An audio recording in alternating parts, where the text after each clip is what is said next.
오늘 우리가 읽은 누가복음 11장의 말씀은 예수님께서 제자들에게 기도를 가르치시는 장면이 나옵니다. 기도는 기독교 안에서 굉장히 중요한 주제 중에 하나입니다. 그래서 기도를 잘하기 위해 기도를 배우기도 하고요. 여러 책들에서는 자신들만의 기도 노하우를 전수하기도 합니다. 그래서 이렇게 기도하니 응답받았다, 이런 기도 방법을 쓰니까 응답이 빨랐다, 이런 이야기들이 있습니다. 저도 제일 많이 들었던 내용이 땅에서 기도를 열심히 하면 하늘에 기도의 양이 있는데, 땅에서 기도할 때 천사가 땅에서 기도의 양을 가지고 하늘에 올라가고 그 하늘에 기도의 양이 다 채워지면 이 땅에서 기도가 응답된다라는 이런 이야기들을 많이 들었습니다. 그래서 저도 열심히 새벽 예배에 가가지고 기도했던 적이 있고요. 또 새벽 예배 때 가장 늦게 나갈 때까지 기도했던 적도 있었던 것 같습니다. 그러나 우리가 기도하면서 잊지 말아야 할 것은 바로 무엇이냐면, 우리가 기도할 수 있다는 것만으로도 우리에게 굉장한 특권임을 알아야 합니다. 세상 사람들이 갖지 못하는 그리스도인들만이 가질 수 있는 특권이 바로 기도할 수 있다라는 것이죠. 기도할 수 있다라는 특권은 바로 무엇입니까? 이 땅을 지으시고 만드신 하나님을 믿는 것에서 끝나지 않고 그분과의 관계 속에서 하나님께 간구할 수 있다라는 것, 하나님께 구할 수 있다라는 것, 우리의 필요를 하나님께 두드릴 수 있다라는 것, 이것은 그리스도인들만이 가지는 아주 중요한 특권인 것이죠. 그래서 그런가요? 오늘 제자들도 예수님께 그 특권을 어떻게 사용하는지 알고자 예수님, 저희들에게 기도를 좀 가르쳐 주십시오 라고 요청합니다. 11장 1절 말씀엔 이렇게 이야기하죠. 예수께서 한 곳에서 기도하시고 마치심에 제자 중 하나가 여짜오되 주여, 요한이 자기 제자들에게 기도를 가르친 것 같이 우리에게도 가르쳐 주옵소서. 오늘 예수님께서 제자들에게 기도를 가르치시는 말씀을 나누면서 세상 사람들이 갖지 못한 그리스도인들, 바로 저와 여러분들만이 가졌던 이 기도할 수 있고 하나님께 간구할 수 있다라는 이 특권을 우리의 삶에서 어떻게 적용해 나가야 되는지 말씀을 나누기 원합니다. 예수님은 가장 먼저 기도의 제목부터 알려주십니다. 우리가 잘 알고 있는 주기도문을 말씀해 주시는데요, 우리 누가복음 11장 2절에서 4절 말씀을 같이 한번 읽어보겠습니다. 예수께서 이르시되 너희는 기도할 때에 이렇게 하라. 아버지여, 이름이 거룩히 여김을 받으시오며 나라가 임하시오며 우리에게 날마다 일용할 양식을 주시옵고 우리가 우리에게 죄 지은 모든 사람을 용서하오니 우리 죄도 사하여 주시옵고 우리를 시험에 들게 하지 마시옵소서 하라. 아멘. 2절부터 4절까지는요, 우리가 무엇을 간구해야 하는지 기도 제목을 말씀해 주십니다. 첫 번째, 하나님의 이름이 거룩히 여김을 받는 것. 두 번째, 하나님의 나라가 이 땅 가운데 임하는 것. 그리고 세 번째, 날마다 우리의 양식을 채워주시는 것. 네 번째, 우리의 죄가 사함 받는 것. 우리는 먼저 기도할 때 하나님의 복음이 전해지지 않고 하나님의 복음이 없어서 하나님을 찬양하지 않고 예수 그리스도의 이름이 전해지지 않는 곳에 하나님의 영광이 드러나기 위해 기도해야 합니다. 두 번째, 하나님의 나라. 바로 이 땅에 불의와 불공평이 많지만 하나님의 정의와 공의가 세워지기를 바라면서 우리는 기도해야 합니다. 세 번째, 우리는 우리의 삶에 필요한 양식도 하나님께 간구해야 합니다. 여기서 필요한 양식은 단순히 우리의 배를 채울 수 있는 양식뿐만 아니라 우리 마음, 우리의 생각, 우리 깊은 곳까지 채울 수 있는 하나님께서 주시는 총체적인 필요한 양식, 우리는 이것을 하나님으로부터 간구해야 합니다. 마지막 네 번째, 우리가 누군가를 용서해주고 그리고 하나님 앞에 나아가 하나님, 우리가 하나님 앞에 지은 죄가 너무나 많은데 우리의 죄를 용서해달라고 간구해야 합니다.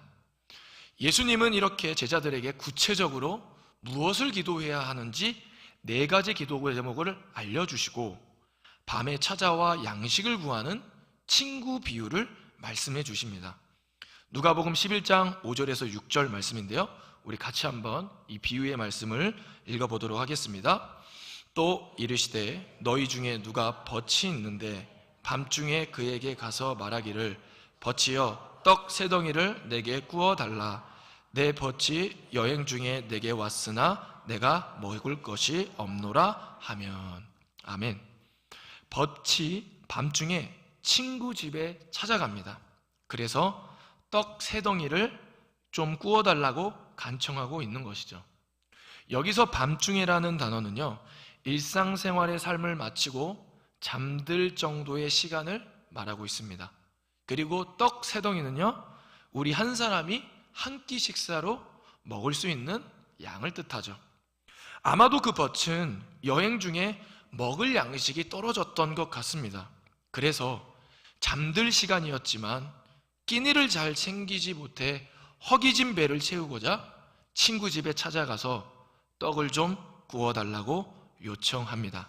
그러자 비유에 나오는 그 친구가 이렇게 대답합니다. 우리 7절에서 8절 말씀인데요, 우리 같이 한번 읽어보겠습니다.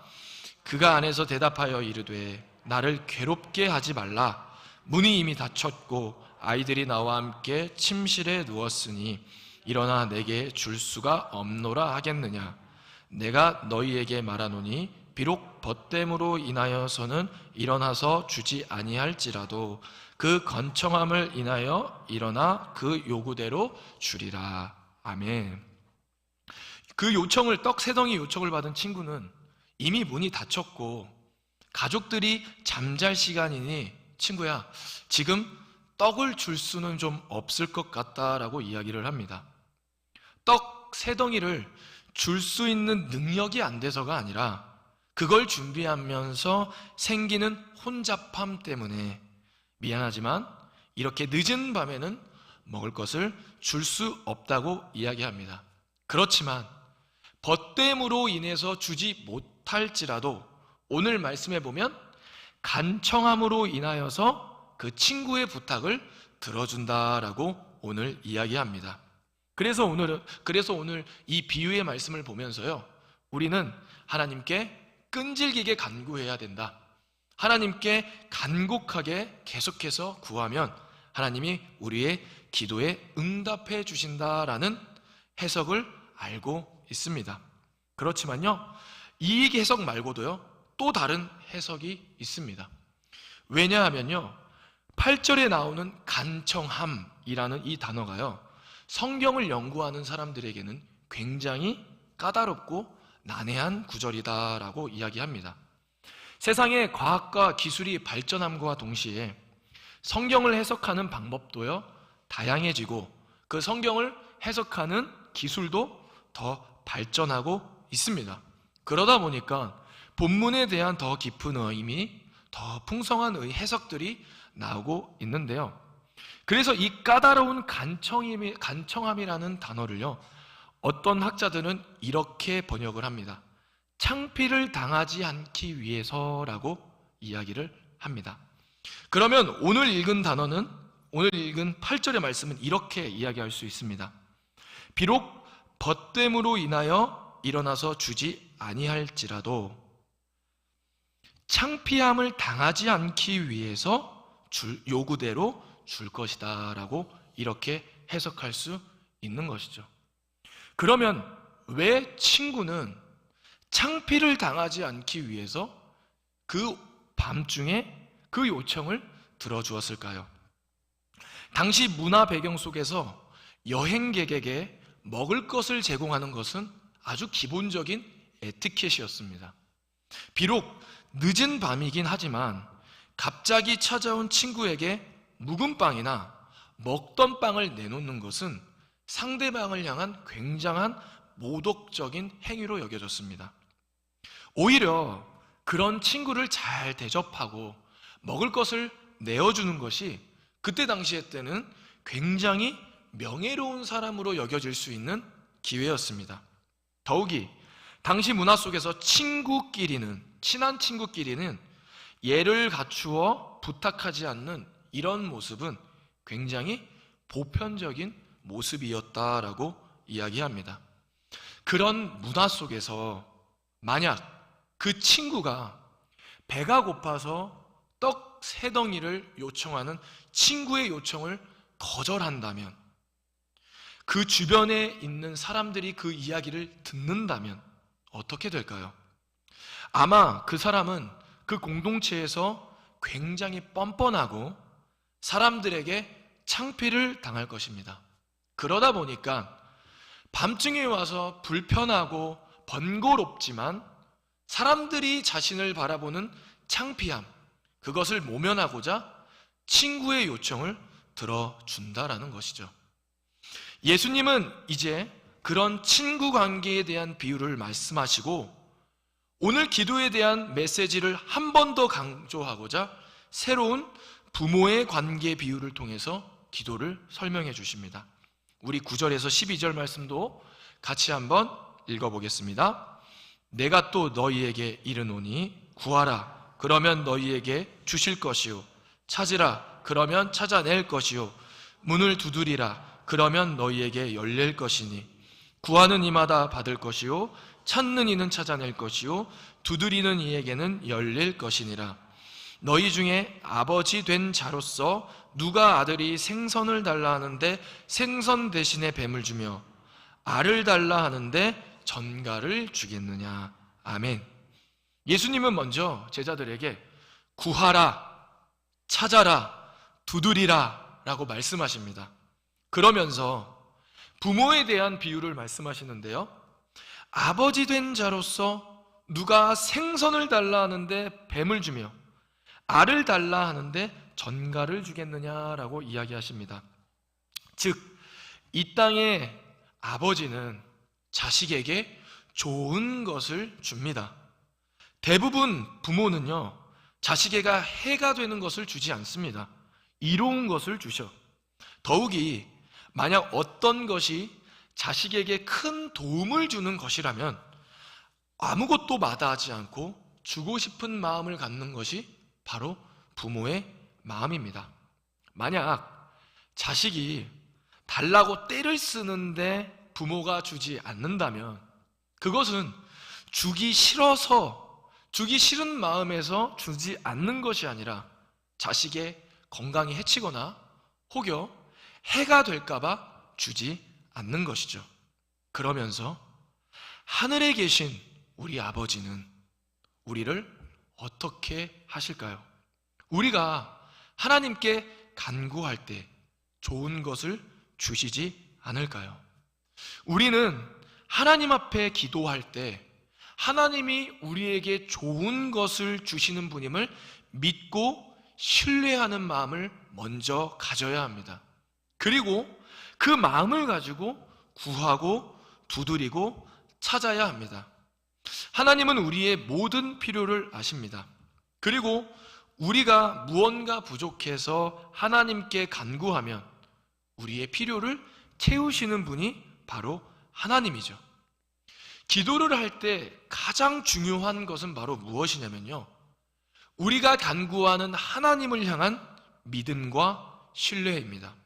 그래서 마태복음 7장 11절은 이렇게 고백하죠. 너희가 악한 자라도 좋은 것을 자식에게 줄 줄 알거든 하물며 하늘에 계신 너희 아버지께서 구하는 자에게 좋은 것을 주시지 않겠느냐. 아멘. 이 땅에 사는 사람들 중에 눈살을 좀 찌푸리게 만들고 사람의 마음을 좀 아프게 만들고 도덕적이지 않고 법적으로 잘못을 저지른 사람도 자신의 자식에게 좋은 것이라면 마다하지 않고 준다라는 것이죠. 그렇다면 우리를 죽기까지 사랑하신 하늘에 계신 하늘 아버지께서는 우리에게 그것보다도 더 좋은 아버지시기에 우리에게 좋은 분임을 오늘 이야기하고 있는 것입니다. 오늘 말씀을 정리하면 이렇습니다. 밤중에 찾아가 떡을 요청하는 친구에게 좀 번거롭더라도 주변 시선 때문에 그 친구의 필요를 채워줍니다. 이 땅의 아버지도요, 자식에게 나쁜 것을 줄 수 있는 사람은 없습니다. 심지어 악하다고 생각되는 사람도 자식에게 좋은 것을 줍니다. 무언가 필요해서 친구에게 일용할 양식을 구했을 때 남들 시선 때문이라도 그 요청을 들어준다라는 것이죠. 아버지는요, 아들의 필요한 것이 있다면 그게 무엇이든 간에 채워주고 싶은 마음이 바로 아버지의 마음이라는 것입니다. 세상에 악한 자도 자식들이 무언가 필요하면 좋은 것으로 채워주고 싶은 마음이 바로 부모의 마음이라는 것이죠. 그렇다면 하늘에서 우리를 사랑하셔서 우리를 어떻게든 구원하기 위해 그 아들 예수 그리스도를 보내주신 하나님은 당연히 우리에게 좋은 것을 주시지 않을까요? 우리가 기도할 때 그러한 믿음이 있어야 합니다. 그리고 우리 마지막으로 한 구절, 우리 누가복음 11장 13절 말씀도 한번 읽어보겠습니다. 같이 읽습니다. 너희가 악할지라도 좋은 것을 자식에게 줄 줄 알거든 하물며 너희 하늘 아버지께서 구하는 자에게 성령을 주시지 않겠느냐 하시니라. 아멘. 오늘 이 말씀도요, 조금 갑자기 성령이라는 단어가 튀어나와서요, 문맥상 어색합니다. 우리가 어떠한 필요를 이야기를 하는데, 그리고 그 필요를 하나님께서, 좋으신 하나님께서 우리에게 채워주시는 분이다라는 것을 신뢰하라는 말씀인데 갑자기 성령이 나오는 것이죠. 우리가 오늘 이 본문을 이해할 때요, 하나 배경 지식을 알고 있어야 됩니다. 그건 바로 무엇이냐면 누가와, 오늘 누가복음을 쓴 누가와 그 당시 예수님을 믿고 따랐던 초대교회 제자들에게 있어서 하나님이 주실 수 있는 가장 큰 것, 그것 바로 무엇이냐면 성령이었다라는 것입니다. 하나님은요, 하나님께서 우리에게 주실 수 있는 것, 우리의 삶에 가장 필요한 아주 작은 하루 한 끼 양식도 주실 수 있는 분입니다. 더 나아가서는요, 하나님은요, 하나님께서 우리에게 주실 수 있는 가장 큰 선물, 성령까지도 주고 싶어 하시는 분이라는 것이죠. 그러므로 우리가 기도할 때 가장 중요한 것은 무엇이냐면요, 청산유수와 같은 기도의 문구가 아닙니다. 기도의 시간을 계속해서 채워나가는 것이 기도에 있어서 가장 중요한 것은 아닙니다. 또 기도할 때 큰 소리로 하는 것도 그렇게 중요하지 않습니다. 바로 하나님이 우리의 아주 작은 것부터, 하나님이 주실 수 있는 아주 작은 한 끼의 양식부터, 하나님께서 우리에게 주실 수 있는 가장 큰 선물, 성령까지 주고 싶어 하시는 분이라는 것, 그리고 언제든지 우리에게 채우고 싶어 해 주시는 분이라는 것, 우리가 그것을 신뢰하고 믿고 하나님 앞에 구하고 찾고 두드려야 한다라는 것입니다. 말씀을 맺겠습니다. 오늘 예수님은 자신에게 기도를 가르쳐 달라고 하는 제자들에게 기도를 가르쳐 주십니다. 기도란 바로 이 땅의 창조자요 주권자 되시는 하나님께 간구할 수 있는 그리스도인들만의 특권이죠. 그리고 예수님은 하나님께 기도할 때 그분은 우리의 삶의 아주 작은 한 끼 양식부터 하나님이 주실 수 있는 가장 큰 선물, 바로 성령까지 우리의 필요를 채우기 위해 덧없이 끝없이 주고 싶어 하는 분이라는 것을 오늘 예수님 가르쳐 주고 계십니다. 그렇기에 우리가 하나님 앞에 기도하고 간구할 때, 우리의 어떠한 필요가 있어서 하나님 앞에 간구할 때 저와 여러분이 이러한 믿음과 신뢰와 확신을 가지고 하나님 앞에 기도하여 하나님께서 우리의 필요를 채워주실 때 하나님 앞에 감사하다고 영광 돌리는 저와 여러분이 되기를 소망합니다. 기도하겠습니다. 하나님 감사합니다. 하나님은 우리를 너무나도 사랑하시는 하늘에 계신 아버지십니다. 우리의 아주 작은 한 끼 양식부터 하나님께서 우리에게 주실 수 있는 가장 큰 선물 성령까지 주고 싶어 하시는 분임을 우리가 깨달았습니다. 하나님, 우리가 하나님 앞에 간구할 때 이러한 믿음과 이러한 신뢰를 가지고 기도하게 도와주시옵소서. 그리하여 우리의 필요를 채워주시고 우리의 모든 것을 채워주시는 하나님과 동행하는 삶을 살아가게 하여 주시옵소서. 더 나아가서 우리의 삶의 필요를 채워주실 때 하나님 앞에 감사드리고 또한 하나님 앞에 영광 돌리며 그리고 내 옆에 있는 이웃이 무언가 필요할 때 하나님이 우리에게 필요를 채워주셨던 것처럼 우리도 손을 내밀어 줄 수 있는 그러한 넉넉함을 허락하여 주시옵소서. 감사하며 예수님의 이름으로 기도드립니다. 아멘. 찬송가 419장으로 찬양 드리겠습니다.